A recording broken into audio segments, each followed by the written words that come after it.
A brand new Fox News poll showing President Biden's approval rating underwater by 14 points, his poorest performance in the poll to date, with 57% of voters saying they disapprove of the job he's doing. And as his poll numbers continue to fall, doubt is growing among Democrats, with a string of recent stories questioning the president's ability to run and win in 2024. Here's White House Press Secretary Karine Jean-Pierre addressing the president's plans this week. The president, as you know, has been asked that question many times, and he has answered it. His answer has been pretty simple, which is, yes, he's running for re-election. We're back with Dan Henninger, Kim Strassel, and Kyle Peterson. So, Kyle, the taboo, I guess, is broken on about talking about the president's age. It's now coming out. Democrats writing in Democratic newspapers that he is too old to run, or at least floating that possibility. What's caused the turn? Well, I think the polling is a big part of it. If he were still popular, I think maybe Democrats wouldn't be turning on him in this way. But it is remarkable because this was sort of unspeakable during the 2020 campaign, and Biden was a little bit shielded there because of the pandemic. Now he's shielded in the White House.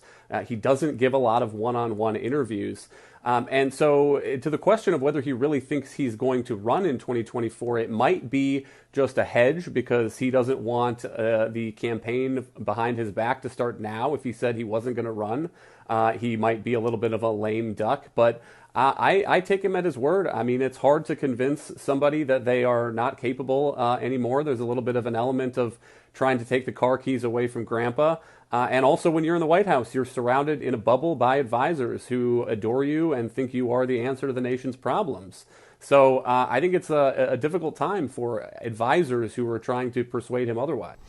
Dan, I wonder what you think of that, because, there's an argument that the Democrats implicitly are making, which is that, well, Joe, you did great work. We needed you to take out Donald Trump. You ran on return to normalcy. Things aren't really normal. In fact, they're not normal at all. So you did your job. You did your duty. Sir, time to ride out in triumph and turn it over to somebody else. But will Biden see it that way? He might see it that way if they lose badly enough in the November elections. I think the big question here is even if we, for the sake of argument, get past Joe Biden, then what? What are the Democrats talking about? Kamala Harris, she cannot win, okay? Then the question is, are they talking about a nominee who would reflect the progressive wing of the party, like Bernie Sanders, Elizabeth Warren, Cory Booker? Or, in fact, are they talking about getting past progressives and elevating the chance of a real moderate voting? I think if the losses are big enough in November, you're going to see names come into the conversation like Senator Chris Coons of Delaware, Senator Mark Warner of Virginia, or Governor Jared Polis of Colorado. I think it would be a healthy thing for Democrats to have that debate because clearly Joe Biden was not the moderate that people thought was going to get elected, and thus you have these terrible polling numbers. But, Kim, if I can play devil's advocate here, Bill Clinton got crushed in the Democrats in his first midterm. So did Barack Obama's first midterm.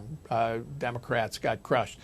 Couldn't you see this happening again and Biden coming back in the next 2 years and winning re-election? I mean, it's happened before.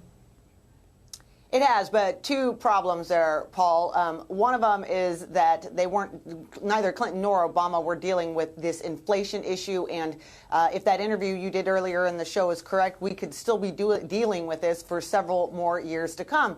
Two, Clinton and Obama both did something important. They changed tactics after that midterm blowout. They pivoted. They went a different direction.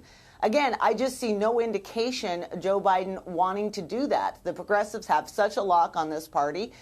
There was talk of doing it earlier this year at the end of his first year. It would have been a good time to bring in some new people, try a new tack. There is no willingness, and so we'll see what they do. But I just don't see him as the same mold as his predecessors, and able to bend that way. But Kyle, if the Republicans do win both houses of Congress, then the president doesn't have to deal as much with Nancy Pelosi and the left wing of the party. He can cut deals with Republicans. Yeah, he has to deal with the Democratic grousing. But if he did do what Kim suggests he could, and what Clinton certainly did, was deal with Republicans, I mean, is that the path to a comeback?